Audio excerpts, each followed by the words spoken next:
Pedro Pablo Kuczynski tomó la decisión de renunciar como presidente de Perú. Pienso que lo mejor para el país es que yo renuncie a la presidencia de la República.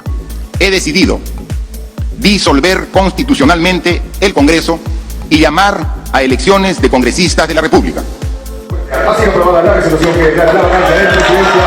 Así anunciaba el presidente del Congreso peruano, José Geri, la decisión de los parlamentarios de destituir a la presidenta de la República, Dina Boluarte, por su permanente incapacidad moral. Han votado a favor 101 congresistas. Un congresista, Pedro Castillo, ha sido destituido del cargo de presidente de la República, ya no es más presidente del país.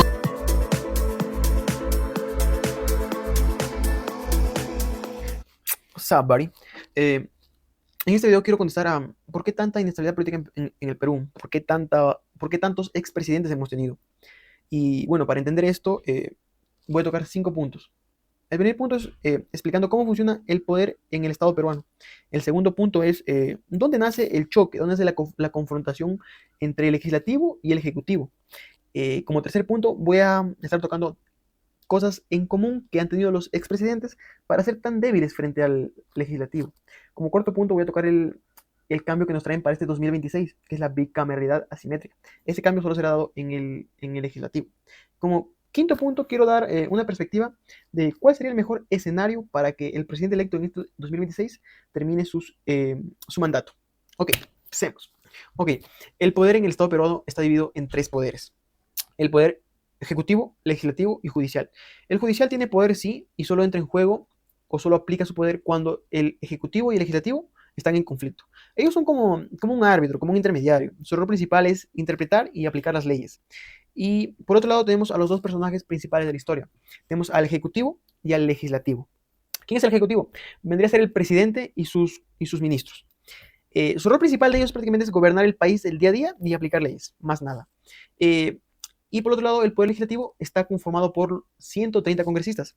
¿Y qué pueden hacer ellos? Ellos pueden crear, pueden modificar o hasta incluso eliminar. También pueden fiscalizar al Ejecutivo. Teniendo todo esto en cuenta, vemos que el judicial solo tiene poder cada vez que el Ejecutivo y el Legislativo están en conflicto. Entonces vemos que la disputa por el poder siempre va a estar entre el Ejecutivo y el Legislativo. Entonces, ¿por qué tenemos tantos presidentes? Tantos expresidentes. Eso lo vamos a explicar. Ok, entonces, ¿dónde nace el choque? ¿Dónde nace el conflicto entre el Ejecutivo y el Legislativo? Tenemos que tener en cuenta ciertas cosas. El presidente siempre va a necesitar el apoyo del Congreso. ¿Para qué? Para aprobar reformas, para aprobar presupuestos, para cambiar leyes. Por otro lado, el Congreso, o sea, el Legislativo, tiene 2 armas bajo la manga que las pueden usar contra el presidente. Esas son la censura de los ministros y vacar al presidente con 87 votos a favor, así facilito, por incapacidad moral permanente. Por su parte, el presidente también tiene su arma, o su as bajo la manga, se podría decir.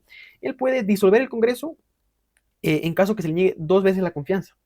Entendiendo todo esto, entendiendo que todo el mundo tiene, digamos, sus armas, sus intereses, siempre va a haber conflicto, pero vemos que mientras el presidente de la República no tenga mayoría en el Congreso o alianzas sólidas, prácticamente va a estar gobernando va a estar gobernando con una espada en el hombro, y la espada es la del Congreso. Esto nos lleva al siguiente punto. Entonces, ¿qué tenían en común los expresidentes para ser tan débiles frente al Congreso? Bueno, como punto número 1, y yo creo que es el más importante, es que no tenían mayoría en el Congreso. Algunos de ellos llegaron a la presidencia con márgenes de victoria muy ajustados, con partidos políticos débiles, con alianzas débiles dentro del Congreso. ¿Esto qué generaba? Que no tengan una base política fuerte para gobernar. Acompañado con el punto número 2, que es una crisis política constante. Cambio frecuente de ministros, denuncias, investigaciones, escándalos políticos, crisis mediáticas, protestas. Esto debilitaba mucho más al presidente, mucho más al Ejecutivo, en un contexto de un Congreso muy fragmentado, con muchos partidos políticos, muchos bloques. Esto obligaba a que el presidente esté en una constante negociación con el Congreso. El Congreso, por su parte, sabiendo que puede usar una de sus herramientas fuertes, como es la vacancia presidencial, y a la vez que el presidente sabe que puede usar una de sus herramientas, que es la disolución del Congreso. Nos da por resultado una confrontación constante entre el Ejecutivo y el Legislativo. Gobiernos más enfocados en sobrevivir, gobiernos que no pueden cumplir agendas a largo plazo y protestas. Eh, bueno, para el siguiente punto estaremos explicando el cambio. Ok, el cambio que nos traen para este 2026 es la bicameralidad asimétrica. Este cambio solo se va a dar dentro del legislativo. ¿Esto qué quiere decir? Bicameralidad va a hacer que ahora tengamos dos cámaras dentro del legislativo.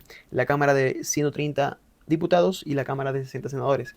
Y asimétrica, porque en cuestiones de poder va a seguir teniendo más peso político la Cámara de los 130 diputados. Y por su parte, la Cámara de 60 senadores va a ser más de revisión y búsqueda de equilibrio. ¿Cómo va a funcionar esto? Bueno, se debate y votan por nuevas leyes dentro de la Cámara de los 130 diputados. Pasa a los senadores. Ellos se encargan de eliminar, modificar o aprobar la ley. ¿Esto qué busca? O sea, este cambio que busca frenar decisiones impulsivas por parte del Congreso. Obliga a negociar más entre el legislativo y el ejecutivo. Esto no elimina la lucha de poderes.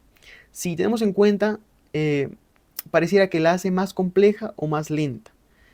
Entendiendo este cambio, me gustaría exponer cuál sería el mejor escenario para el presidente que gane en las elecciones del 2026. En 2026, el presidente que salga electo la va a tener más difícil, ya que tenemos que tener en cuenta que se suma la Cámara de 60 senadores dentro del legislativo.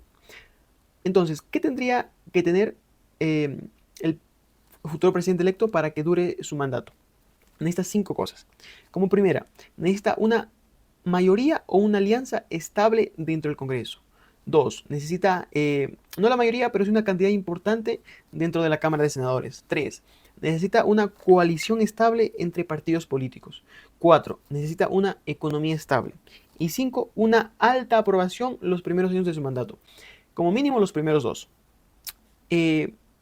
Teniendo todo esto en cuenta, se podría sintetizar todo que mientras el presidente no tenga una mayoría dentro del Congreso o no tenga alianzas sólidas dentro del Congreso, pareciera que siempre va a estar en debilidad ante el Congreso, ante el legislativo.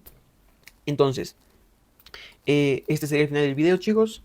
Si les gustó, me pueden apoyar con un like, pueden dejar en la caja de comentarios alguna pregunta, duda que tengan o también correcciones, ¿por qué no?